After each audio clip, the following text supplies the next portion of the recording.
क्या कभी सोचा है कि इंसान का मन कितनी अजीब जगह है? एक ही मन में घोर निराशा के सबसे गहरे अंधेरे भी हैं और परम शांति का सबसे उजला प्रकाश भी। आज के इस विश्लेषण में हम मानवीय अस्तित्व के इसी नाटकीय और रोमांचक सफर पर निकलने वाले हैं। हम भावनाओं और चेतना के उन रहस्यों को खोलेंगे जो हर इंसान के भीतर खामोशी से चलते रहते हैं।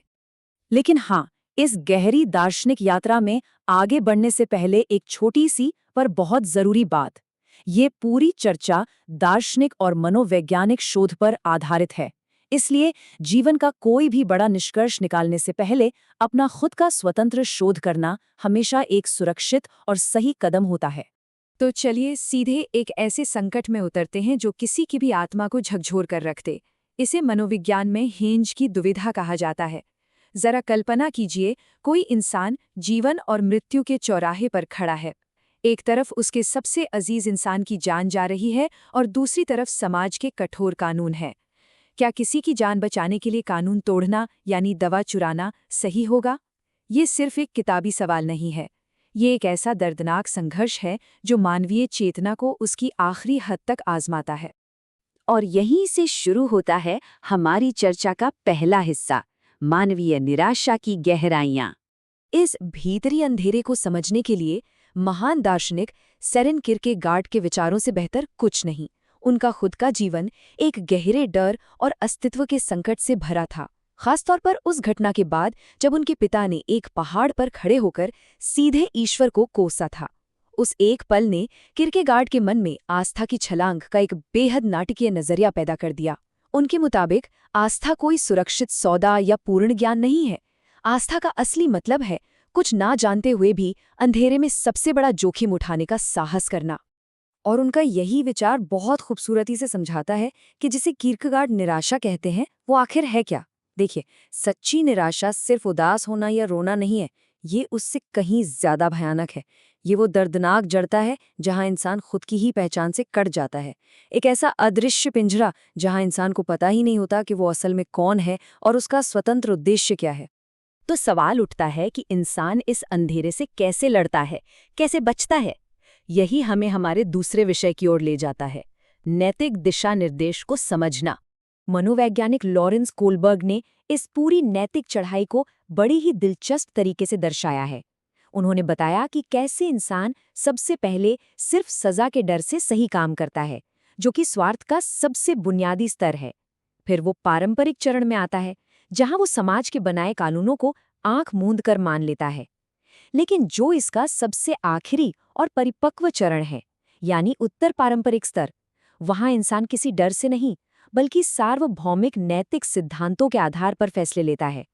उसे समझ आ जाता है कि न्याय के लिए कभी-कभी स्थापित नियमों से ऊपर उठना ही पड़ता है। लेकिन इन नैतिक सिद्धांतों को भीतर से मजबूत क्या बनाता है? आइए तीसरे भाग में देखते हैं, पवित्र प्रतीकों की शक्ति। प्रसिद्ध धर्मशास्त्री पॉल टिलिच का एक बहुत ही शानदार विचार है। उनका मानना था कि हर इंसान के भीतर एक अंतिम सरोकार होता है, एक ऐसी गहरी प्रेरक शक्ति जो हमारे जीवन को अर्थ देती है। और मजेदार बात यह है कि इस असीम गहराई को हम सीधे सीधे शब्दों में बयान नहीं कर सकते। इसीलिए इंसान शक्तिशाली मिथक और पवित्र प्रतीक करता है जो उसे उस परम आनंद और रहस्य से जोड़ते हैं। पर टिलच एक बहुत बड़ी चेतावनी भी देते हैं। वो बताते हैं कि इन पवित्र प्रतीकों को अगर पूरी तरह से शाब्दिक रूप में ले लिया जाए तो ये बस एक तरह की मूर्ति पूजा बनकर रह जाते हैं। हम उस असीम पारलौकिक ऊर्जा को महज एक सीमित ढांचे में बांध देते हैं। इसके उलट जब हम इन्हें टूटे हुए मिथकों की तरह स्वीकार करते हैं, तब कहीं जाकर हम इनके असली रहस्य को बचा पाते हैं। और यही प्रामाणिक रहस्य वास्तव में इंसान की आत्मा को स्वस्थ करता है। और यहीं से एक बहुत ही गहरी बहस छिड़ती है। चलिए चौथे हिस्से पर चलते हैं, धर्म बनाम व्यक्तिगत आध्यात्मिकता। आधुनिक स्वास्थ्य सेवा अनुसंधान ने इन दोनों के बीच एक कमाल का अंतर स्पष्ट किया है। धर्म को एक नक्शे की तरह देखा जा सकता है। ये सांप्रदायिक है, जिसकी अपनी एक भाषा है और जो तयशुदा अनुष्ठानों की सीमाओं में बंधा है। लेकिन आध्यात्मिकता पूरी तरह से असीम है। ये वो बेहद निजी यात्रा है जहां इंसान खुद अपने भीतर सत्य और अर्थ की खोज में निकलता है। नक्शा बस रास्ता दिखा सकता है, लेकिन यात्रा तो खुद ही करनी पड़ती है। और ये कोई हवाई बातें नहीं है, जरा इस 3 गुना के चौंकाने वाले आंकड़े पर गौर कीजिए। चिकित्सा विज्ञान के विस्तृत अध्ययन बताते हैं कि ओपन हार्ट सर्जरी के जिन मरीजों में इस व्यक्तिगत आध्यात्मिक शक्ति या आस्था की कमी थी, उनमें मौत का जोखिम 3 गुना अधिक था। जी हाँ, 3 गुना। इसका सीधा सा मतलब है कि आंतरिक आध्यात्मिक बल सिर्फ एक विचार नहीं है, ये सचमुच जीवन की रक्षा करने वाली एक प्रचंड ऊर्जा है। तो फिर ऐसी कौन सी चीज है जो हमारी इस आध्यात्मिक सेहत को तबाह कर देती है? आइए अपने 5वें पड़ाव पर इसका सामना करते हैं। लालच और भय का सामना।